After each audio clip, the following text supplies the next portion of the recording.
Assalamualaikum warahmatullahi wabarakatuh dan selamat malam pemirsa. Senang sekali saya Rafika Mustaqim Mawarda kembali menjumpai Anda dalam program Dialog Akhir Tahun di edisi hari ini 27 Desember 2022. Dan di Dialog Akhir Tahun edisi hari ini kami akan mendatangkan 3 narasumber yang berkompeten di bidangnya masing-masing dan akan mengangkat tema menatap ekonomi 2023.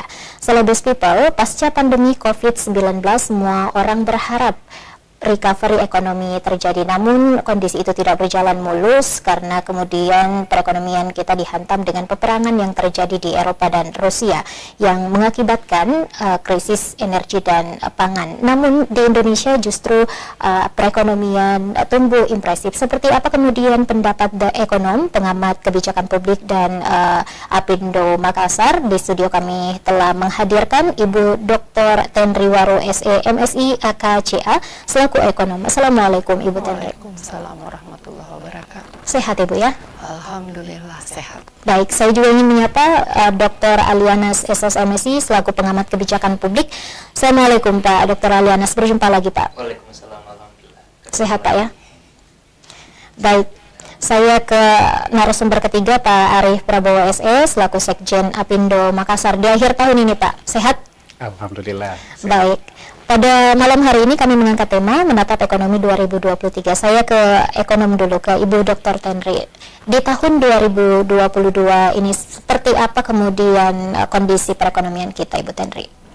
Iya, pandemi kan pelan-pelan kita mulai tinggalkan ya.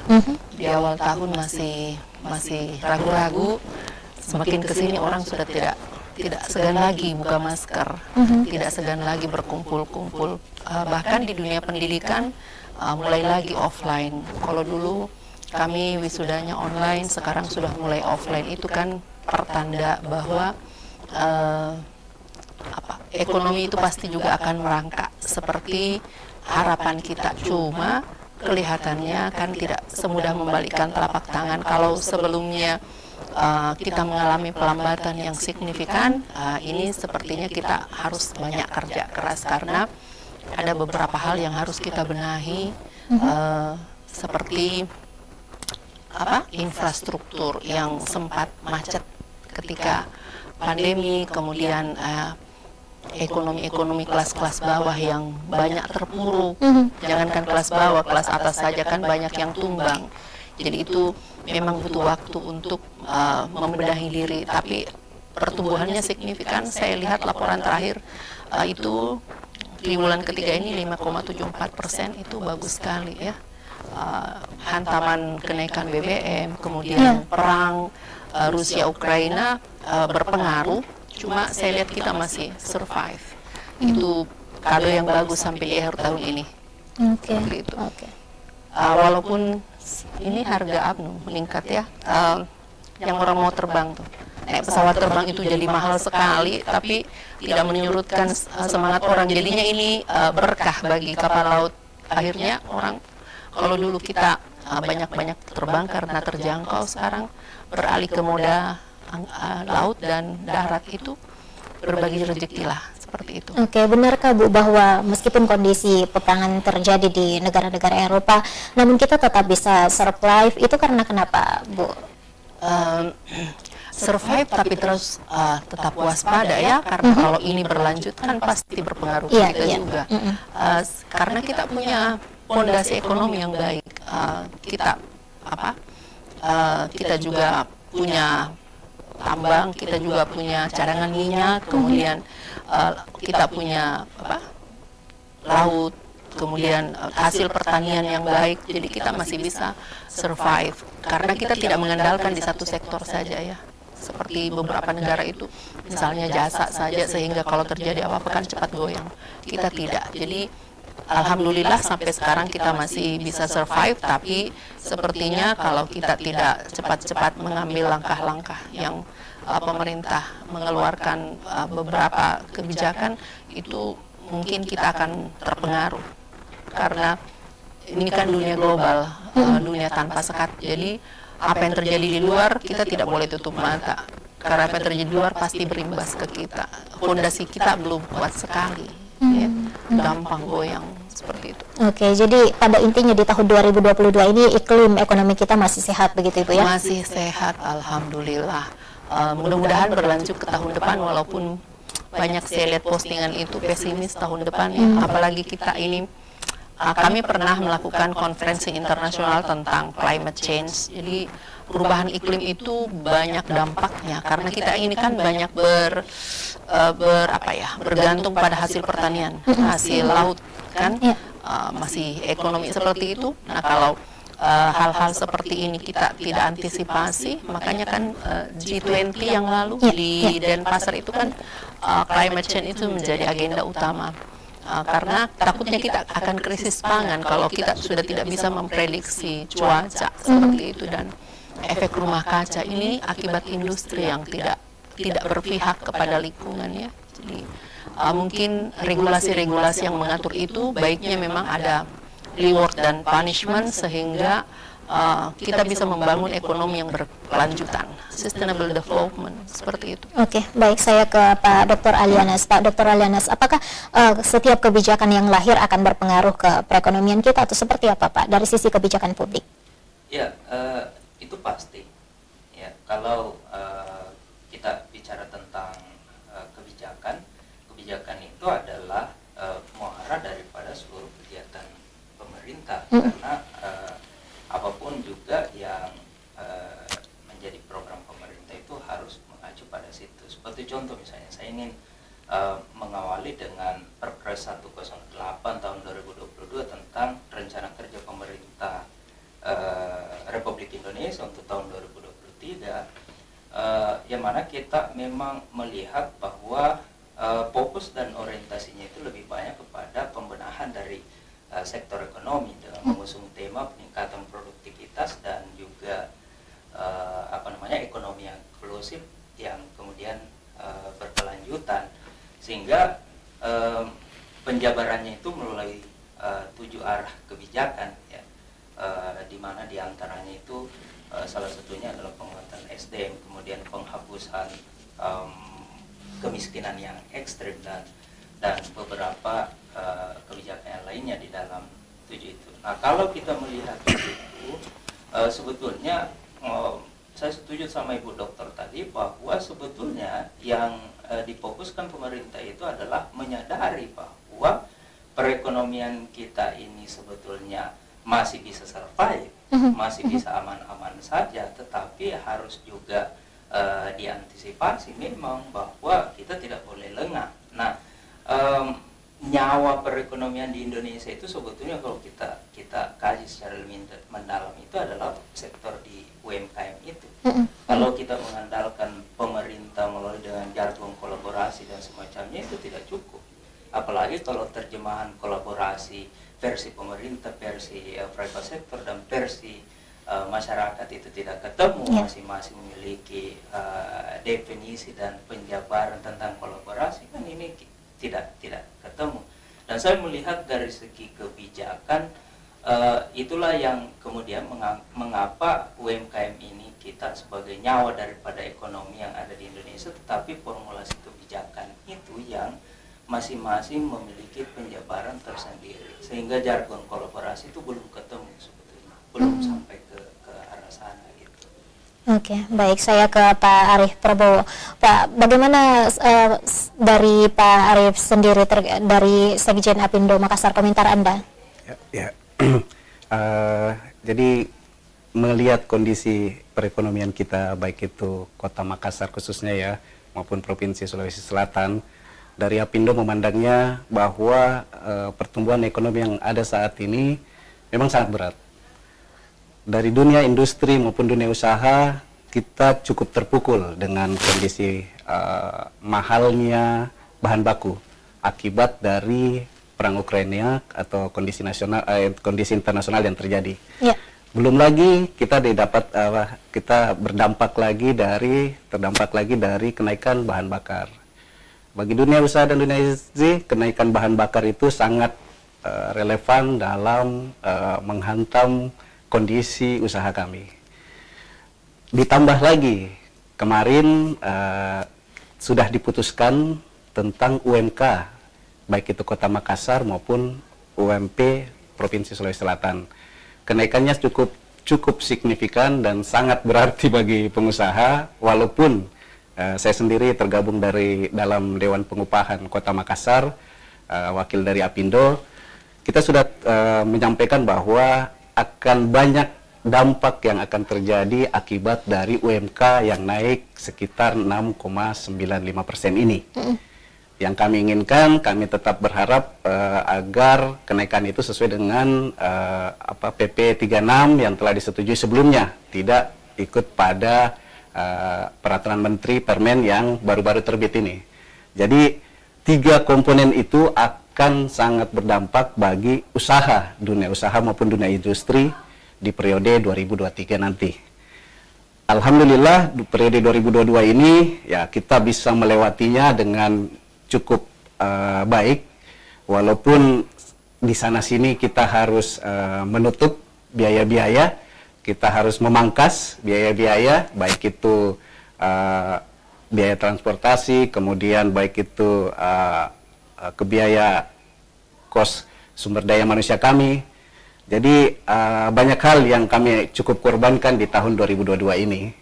Jadi kami berharap di 2023 ini kebijakan-kebijakan pemerintah harus signifikan, harus melihat dengan baik dan jeli kondisi-kondisi dunia usaha dan dunia industri, di mana kita harus kita harus lebih concern. Dan kita sudah tahu bersama bahwa Ibu Menteri Keuangan saja sudah menyampaikan kondisi 2023 akan sangat-sangat berat. Walaupun beberapa pengusaha, ketua DPN Apindo kami menyampaikan bahwa tetap untuk Indonesia kita akan terjadi pertumbuhan ekonomi yang bagus, di Sulsel pun tetap akan terjadi pertumbuhan ekonomi. Cuman kembali lagi seperti Dr. Tenri dan Dr. Ilyas tadi sampaikan bahwa pemerintah tidak boleh lengah. Tetap harus berpihak kepada pengusaha, baik itu industri kecil maupun industri besar. Kenapa? Ketika industri besar goyang, ini efeknya akan lebih besar lagi. Beberapa informasi dari pengusaha itu sudah menyampaikan bahwa tahun depan mungkin akan terjadi PHK besar dan kami akan berpindah ke daerah Jawa di mana UMK-nya lebih rendah dibanding Makassar ataupun Sulawesi Selatan. Nah, ini hal-hal ini yang perlu pemerintah perhatikan karena ini akan cukup berdampak bagi kondisi perekonomian Kota Makassar dan Sulsel. Mungkin itu dulu. Oke, baik. Saya ke Ibu Dr. Tenri. Tadi disampaikan kita bicara banyak soal kondisi ekonomi internasional dan nasional, tapi kita fokus untuk berbicara di Sulawesi Selatan. Seperti mungkin yang disampaikan oleh Pak Arief tadi bahwa terjadi mungkin di tahun 2023 tahun gelap dan untuk industri besar akan juga cukup berpengaruh. Seperti apa pandangan Anda, Bu Dr. Tenri? Nanti akan dijawab, Bu, setelah pesan-pesan berikut ini. Pemirsa tetap bersama kami di Dialog Akhir Tahun. Terima kasih pemirsa, Anda masih bersama kami di Dialog Akhir Tahun, masih bersama dengan Dr. Tenri Waru, Dr. Alianas dan juga Pak Arief Prabowo SE. Saya kembali ke Ibu Dr. Tenri. Seperti apa kemudian kondisi perekonomian di Sulawesi Selatan pada khususnya, Bu? Iya, kalau kasat mata sih sepertinya baik-baik saja ya. Setiap malam minggu, hampir setiap malam orang nongkrong di kafe. Itu kan pertanda bahwa mereka punya uang untuk belanja. Kan cuma itu mungkin secara kasat mata kelihatan. Yang harus kita waspadai adalah apakah kebiasaan-kebiasaan seperti ini, apakah gairah orang menghabiskan uang itu bisa berlanjut ke tahun-tahun yang akan datang. Apalagi kalau kebijakan-kebijakannya tidak memihak. Gitu kan, kalau sampai sekarang Sulawesi Selatan itu survive karena kita punya laut yang luas, kan maksudnya kita tidak perlu impor untuk ikan gitu kan. Kemudian kita punya tanah pertanian yang luas untuk Sulawesi Selatan, apalagi Sulawesi Selatan kan fighting orangnya ya, dalam berjuang seperti itu. Dengan habis berbicara tadi, UMK di Makassar itu termasuk rata-rata tinggi untuk standar nasional. Sampai sekarang kelihatannya baik-baik saja, kelihatannya yang paling signifikan ini di jalan, Pak ya, ramai sekali. kan berarti pertumbuhan ekonomi Sulawesi Selatan khususnya di Kota Makassar ini tidak salah kalau dikatakan kita gerbang di Indonesia Timur. Pertumbuhan ekonomi kita baik secara keseluruhan. Cuma yang harus kita lihat bahwa ada beberapa saudara kita yang harus kehilangan pekerjaan, terutama di sektor industri jasa. Ya, industri jasa itu saya lihat ada sedikit goyang. Ya, transportasi itu misalnya Pak ya, seperti itu. Jadi saya akan berpikir begini Pak, mungkin agak melenceng keluar ya, seperti PT-PT itu kasihannya, itu kita gimana ya cara way out-nya seperti apa, karena tidak sedikit orang dan keluarga yang menggantungkan hidupnya di situ kan. Itu contoh kecil. Jadi saya rasa ini bisa menjadi rekomendasi untuk anggota DPRD, kemudian pemerintah daerah dan akademisi untuk duduk bersama, berembuk bersama, bagaimana kita menciptakan sustainabilitas, mungkin tidak terlalu signifikan tapi bergerak naik pelan-pelan, karena yang terlalu mencolok juga naik itu bahaya, kan? Khususnya dari 5% ke 7% langsung meloncat itu bahaya. Pelan-pelan naik tapi survive, karena kalau tidak seperti kita dengar tadi Pak Arief bilang kenaikan UMK ini kan membuat margin perusahaan itu jadi tergerus kan. Kalau tergerus berarti belanjanya nanti akan tergerus juga. Kalau itu kan efek domino, ya efek domino. Jadi itu pelan-pelan akan menggerus kita. Betul, dunia industri akan tergerus, dan kalau dunia industri tergerus, ya sektor-sektor lain insya Allah tergerus juga kan. Cuma saya rasa kita tidak boleh terlalu pesimis, Pak ya, kita punya Tuhan. Gitu kan, selalu di mana-mana tahun 2023 itu krisis yang besar, tahun 2024 itu pangan kayaknya sudah tidak cukup, tidak mengikuti teori Abraham Maslow yang mengatakan bahwa pertumbuhan jumlah penduduk jauh lebih besar dari faktor-faktor produksi. Kita dibekali otak, kita dibekali naluri sebagai manusia untuk berempati. Saya rasa kita berusaha maksimal mengumpulkan orang-orang memang yang kompeten di bidangnya, dan kita merumuskan kebijakan. Jadi kebijakannya jangan hanya dirumuskan oleh sekelompok, kemudian tidak mendengarkan, tidak melakukan uji petika, atau tidak melakukan diskusi-diskusi, sharing, FGD, sehingga yang keluar itu memang benar-benar yang berpihak, ya, yang berpihak. Jadi jangan seperti di Menara Gading, lihat dari jauh kemudian mengambil kesimpulan seperti itu. Saya sarannya seperti itu ya. Mudah-mudahan ini didengar oleh pengambil keputusan, supaya kita ini kan rakyat awam, ya. Kita cukup dengan pekerjaan kita, kemudian setiap bulan kita bisa memenuhi kebutuhan hajat hidup yang paling dasar, itu sudah cukup baik di era-era yang sulit seperti sekarang ini. Oke, gitu. Baik. Saya ke Pak Dr. Alianas terkait yang disampaikan oleh Pak Arief Prabowo tadi, Pak, bahwa ini tahun berat di tahun yang akan datang. Seperti apa komentar Anda selaku pengamat kebijakan publik?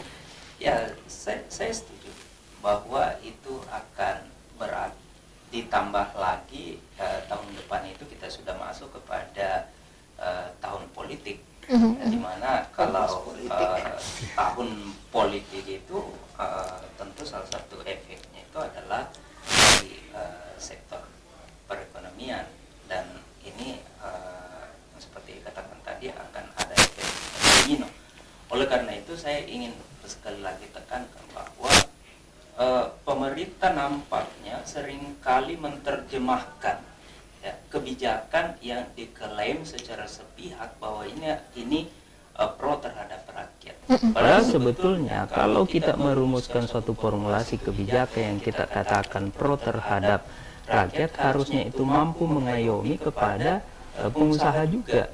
Karena kita ketahui secara bersama bahwa dengan memberikan pengayoman kepada dunia usaha, maka itu juga akan berefek kepada tenaga kerja dan sampai kepada pengangguran, kemiskinan. Kan itu siklusnya kan seperti itu. Mungkin dari segi ekonomi nanti dilihatnya seperti itu.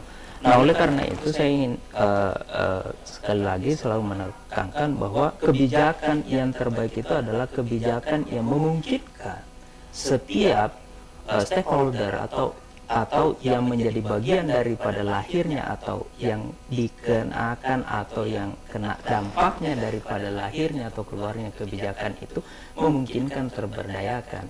Nah, kalau fokusnya pemerintah misalnya ini ingin meningkatkan taraf hidup daripada masyarakat, tetapi kita melihat secara fakta bahwa dengan kenaikan UMKM itu justru berdampak pada banyaknya pengusaha gulung tikar. Ya, saya melihat misalnya di sepanjang jalan protokol saja ini di Kota Makassar kita melihat itu memang ada beberapa sektor UMKM seperti kopi shop yang kemudian bermunculan yang baru, tetapi jangan kita nafikan ada juga beberapa kopi shop itu yang justru tutup karena kehilangan pelanggan dan lain sebagainya.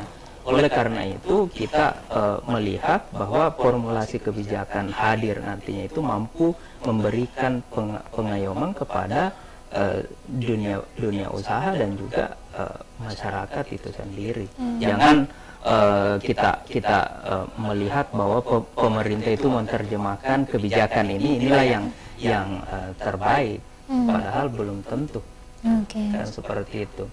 Yang kemudian yang kita lihat juga seperti misalnya pembangunan infrastruktur. Kalau kita berpikir korelasi kebijakan terhadap pembangunan ekonomi dengan pembangunan infrastruktur, kan kita melihat sekarang banyak jalan-jalan infrastruktur tidak memadai. Nah, saya jadi berpikir, bayangkan misalnya ketika akses jalan protokol itu tidak diperbaiki infrastrukturnya, itu akan berefek kepada pengusaha juga, berefek kepada masyarakat juga, seperti itu. Oke, saya ke Pak Arief. Pak Arief, apa saja tantangan Pak Arief untuk perekonomian kita di Indonesia, khususnya Pak Arief sebagai seorang pengusaha? Iya, jadi kalau pengusaha itu memang makanan sehari-harinya tantangan ya.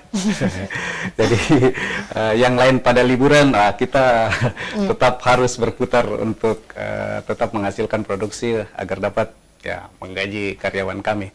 Jadi tantangan yang kita hadapi memang di 2023 ini ya salah satunya adalah yaitu bahan baku yang semakin meningkat harganya, kemudian biaya transportasi yang juga meningkat. Kemudian ya ditambah lagi dengan biaya tenaga kerja juga yang cukup meningkat. Itu semua tantangan-tantangan yang akan membuat perlambatan ekonomi khususnya di dunia industri di tahun 2023. Cuman semangat pengusaha itu kan ya selalu tetap jaya ya. Jadi hal-hal apapun yang terjadi dengan kondisi ekonomi saat ini ya kita tetap akan berusaha untuk survive.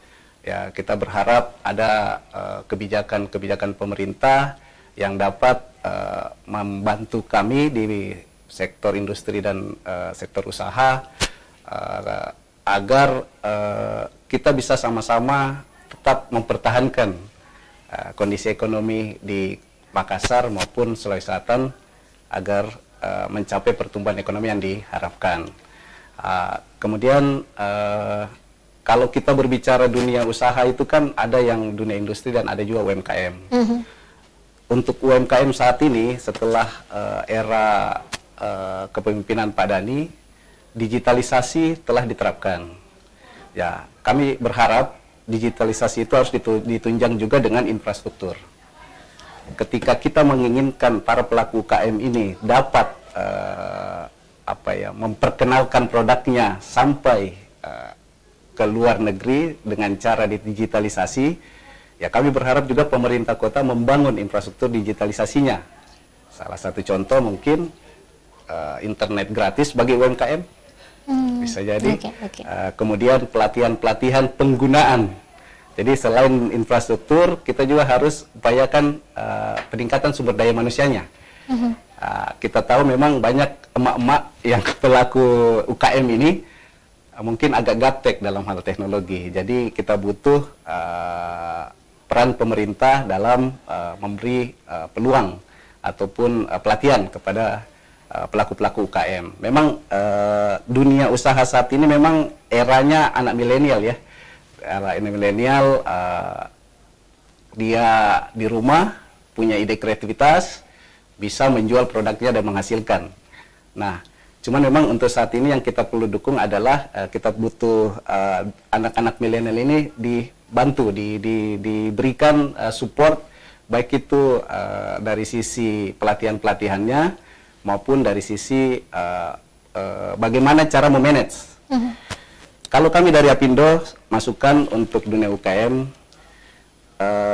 tingkatkan UMKM menjadi IKM. Ini bercermin dari produk kami, La Salsa Bakery, yang sudah masuk di salah satu modern market di Kota Makassar, yang tersebar ada sekitar 250 outlet. Ketika produk UKM masuk ke modern market, salah satu keluhannya adalah tidak konsistennya dan tidak jangka panjangnya produk-produk UKM tersebut. Sustainable produk-produk UKM itu sangat dibutuhkan oleh modern market. Kenapa? Ketika produk itu sudah masuk, kemudian order berikutnya tidak muncul-muncul lagi, disitulah modern market agak kecewa dengan produk-produk UKM, akhirnya agak menutup ruang. Namun ketika kita telah membantu para UKM untuk meningkatkan menjadi IKM, industri kecil menengah, kita bisa memasukkan produk-produk tersebut ke modern market dan mereka akan menerima dengan tangan terbuka, karena mereka juga membutuhkan produk-produk untuk ditampilkan di gerai-gerai mereka. Nah, itu kan salah satu modern market yang ada di Kota Makassar, itu memang anggota kami di Apindo. Dia menyampaikan seperti itu. Jadi kondisi yang terjadi adalah UKM belum siap masuk ke modern market. Sementara pasar yang terbesar saat ini adalah pasar modern market. Untuk pasar tradisional mungkin UKM sudah siap, tapi untuk modern market harus sustainable-nya yang dijaga. Belum lagi masalah izin-izin ya. Itu juga kami butuh bantuan pemerintah untuk memudahkan para pelaku UKM mengurus perizinan, mengurus halal, dan aturan-aturan kebijakan lainnya pada produk-produk yang mau dapat mensertifikasi produk-produk tersebut agar lebih dapat bersaing di dunia usaha. Oke, baik. Sektor apa saja Ibu Dr. Tenri yang perlu dikembangkan khususnya di Sulawesi Selatan ini? Nanti akan dijawab Bu setelah pesan-pesan berikut ini. Pemirsa tetap bersama kami di Dialog Akhir Tahun.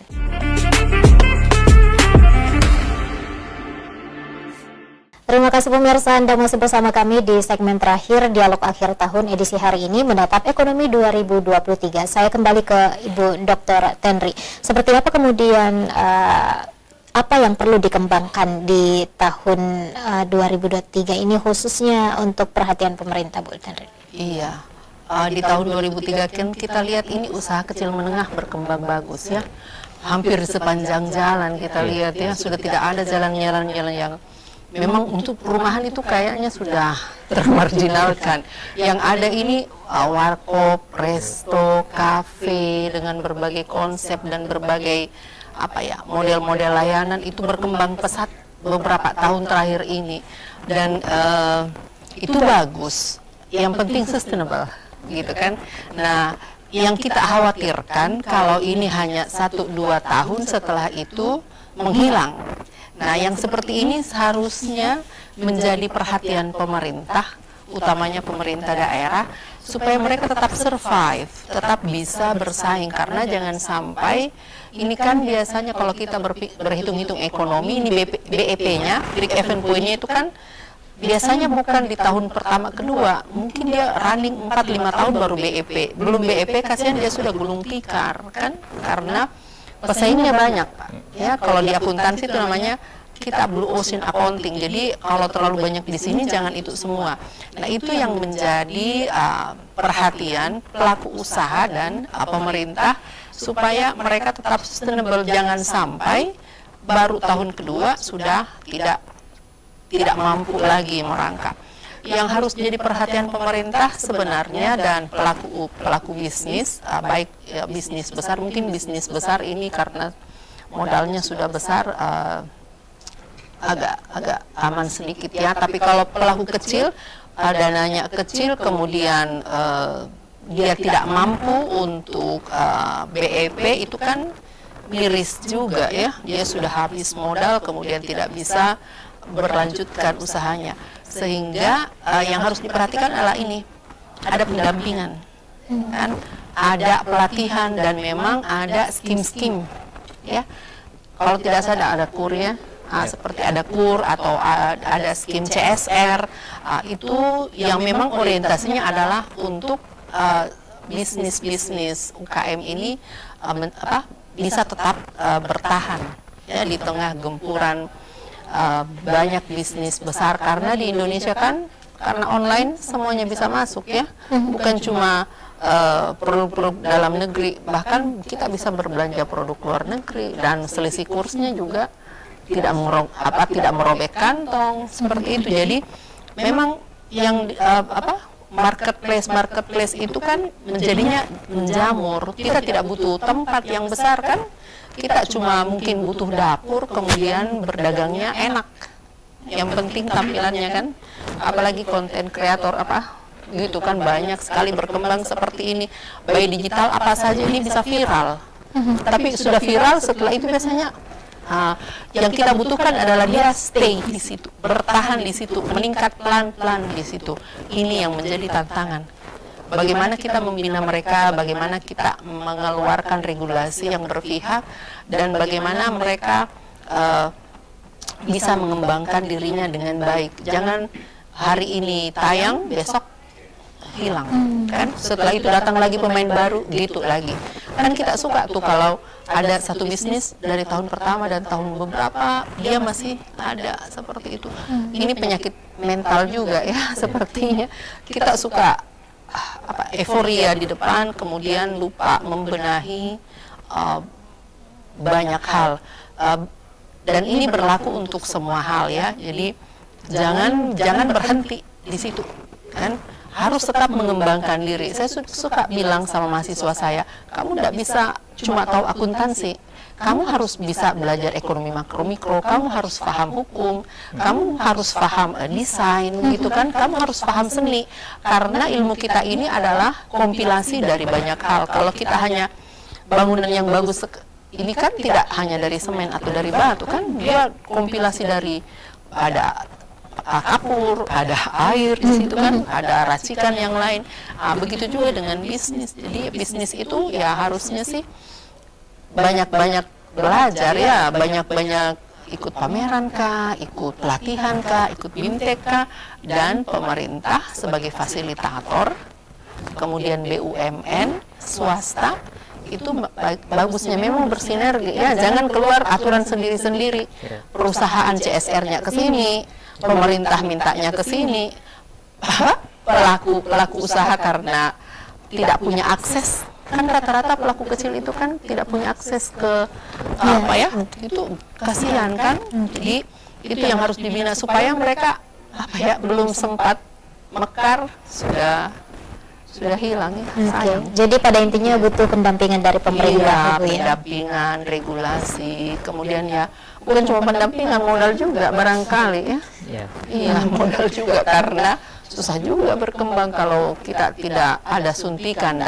Itu juga harus tegas. Misalnya kalau semacam kur ya, itu kan tidak pakai bunga kalau tidak salah. Tapi itu harus tegas. Jadi pengusaha juga harus disiplin. Jangan karena mentang-mentang ini dikasih fasilitas lalai ya, seperti itu.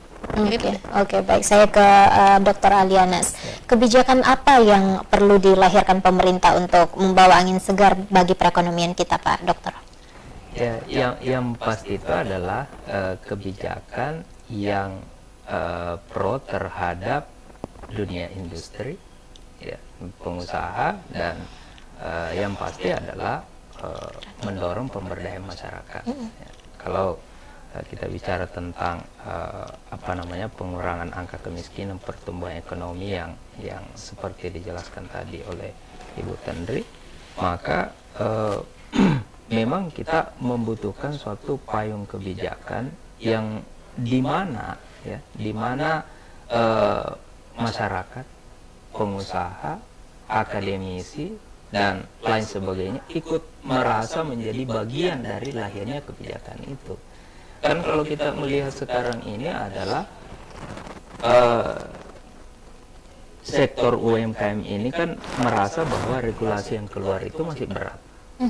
Kemudian ada peningkatan UMP, UMK bagi sektor swasta itu juga merasa dianggap berat. Lalu kemudian pemerintah hadir dengan dalih bahwa kita harus mampu menguatkan fondasi perekonomian kita untuk menghadapi ancaman krisis dan resesi dan berbagai macam narasi yang lainnya.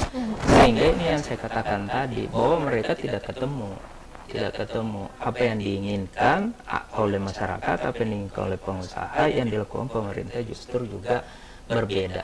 Nah, substansi daripada kebijakan itu hadir untuk memenuhi kebutuhan masyarakat. Nah, kalau kebijakan pemerintah justru mendapatkan penolakan daripada pengusaha, boro-boro pengusaha saja itu menyuarakan menolak. Mereka punya SDM, mereka punya organisasi yang berhimpun dengan melibatkan orang-orang yang cukup capable dengan sumbangsi modal di situ. Bagaimana pertanyaannya dengan masyarakat? Apakah kemudian masyarakat bisa menyuarakan juga bahwa sebenarnya kebijakan yang kamu lahirkan itu justru mencekik kita ini, tidak memberikan prospek keberdayaan kepada kita. Karena itu selalu saya tekankan bahwa kebijakan itu harus mampu berorientasi pada pemberdayaan seluruh stakeholder yang ada. Sehingga dengan lahirnya kebijakan itu memungkinkan kita bisa berjalan dengan lancar. Kan seperti sebelumnya tadi ke sini, hampir saja saya terlambat andai kata saya tidak mempersiapkan diri dengan cepat karena ada demonstrasi. Adanya demonstrasi itu menandakan bahwa ada saluran komunikasi kebijakan yang belum ketemu antara masyarakat dengan pemerintah. Kalau misalnya di sekitaran Urip sampai dengan Perintis itu lancar, itu menandakan bahwa pengusaha, masyarakat, dan juga sektor yang lain itu merasa bahwa kebijakan yang dihadirkan pemerintah itu mampu memberdayakan kita. Jadi tidak ada demo, tidak ada kemacetan, dan lain sebagainya. Oke, apakah menurut Pak Alianas untuk tahun 2022 ini sudah pro terhadap rakyat dan juga industri atau seperti apa, Pak? Awalnya saya mengira itu. Ya, ada upaya untuk membuat masyarakat itu survive.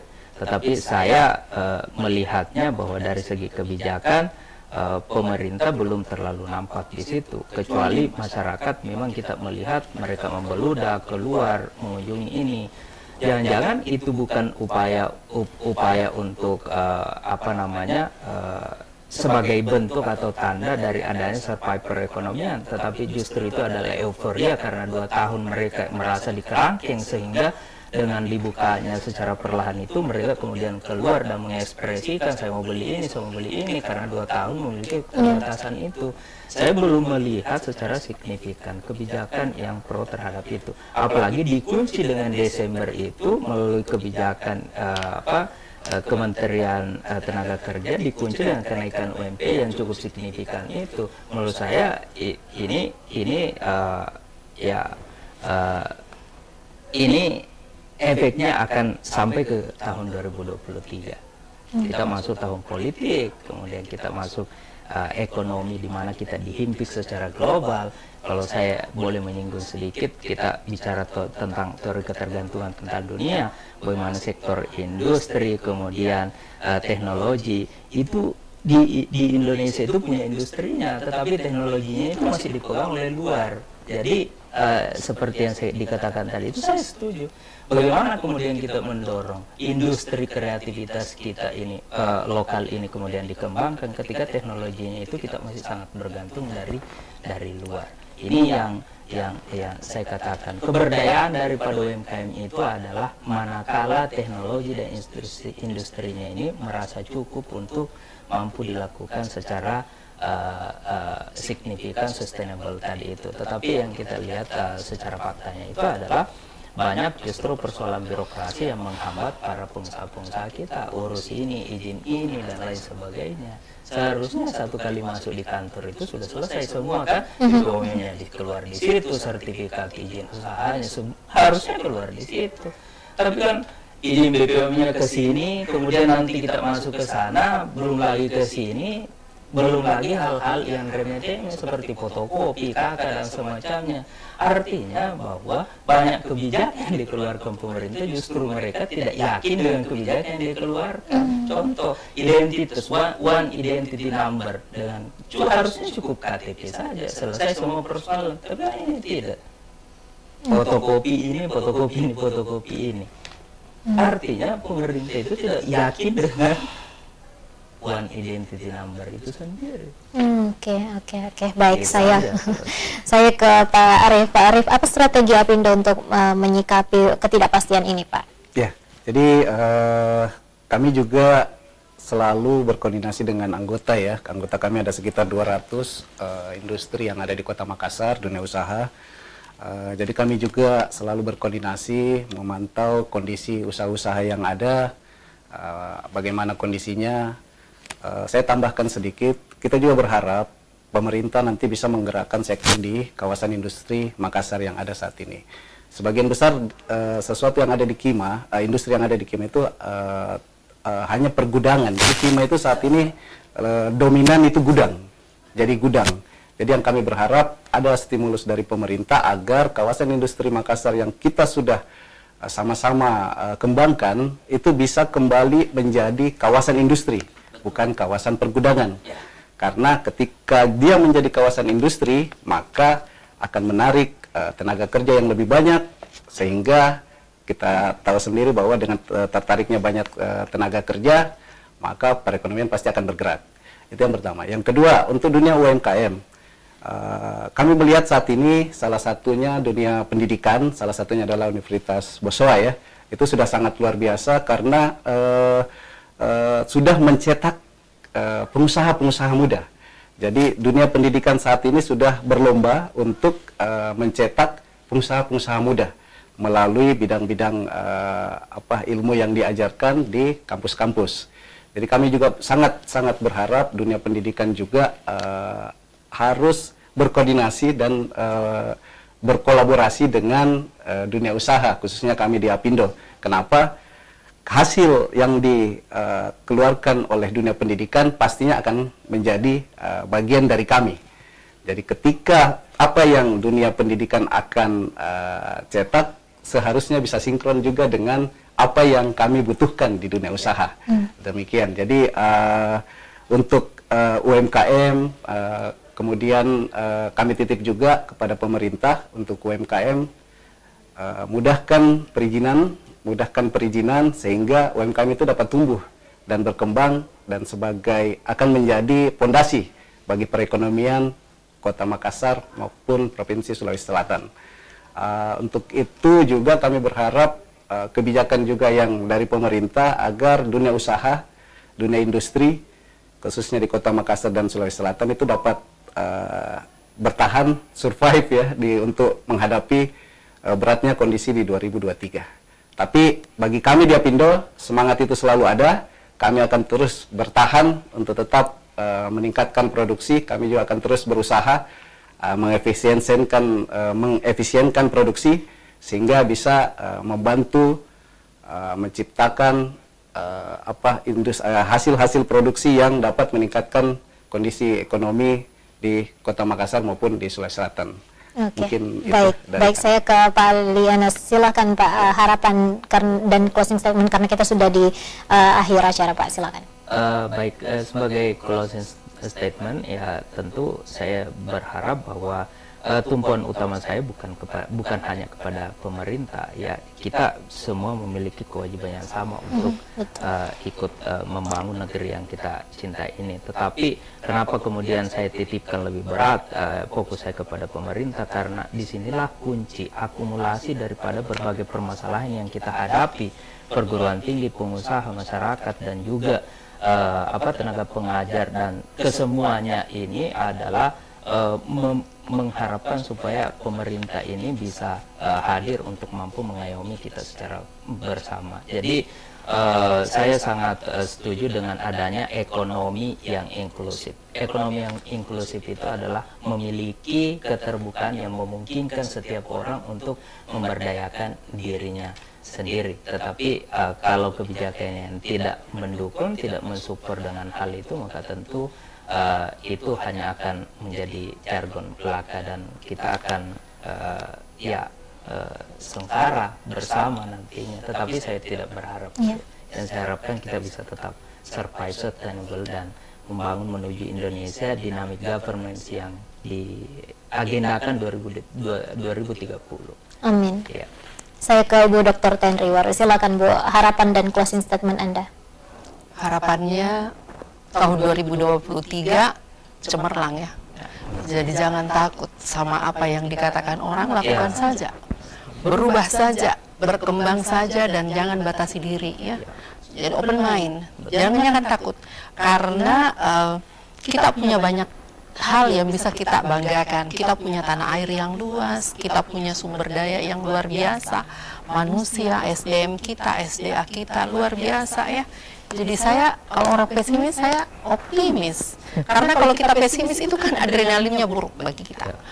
Positive thinking saja, lakukan saja. Kalaupun hasilnya mungkin tidak sesuai ekspektasi, ya berjuang lagi, berkarya lagi. Gitu kan Pak, berkarya terus saja. Karena sebaik-baik manusia adalah yang bermanfaat. Jangan hanya berharap dari pemerintah, jangan hanya berharap kita yang kembangkan diri kita. Karena kalau kita berkembang, insya Allah semua hal itu akan mengalir sesuai dengan apa yang kita inginkan. Dan kalaupun tidak kita dapatkan, kita sudah berusaha. Gitu Pak. Terima kasih Bu Dr. Tenriwaru, terima kasih Pak Dr. Alianus, terima kasih Pak Arif Prabowo SE sudah bergabung bersama kami di dialog akhir tahun edisi hari ini menatap ekonomi 2023. Itu tadi pemirsa, bahwasanya kita tidak boleh pesimis, kita tidak boleh ragu, kita hadapi sama-sama dengan bijak dan baik sesuai dengan background kita masing-masing. Semoga insya Allah di 2023 kondisi ekonomi kita lebih baik. Saya Rafika Mustaqim Mawarda pamit. Wassalamualaikum warahmatullahi wabarakatuh.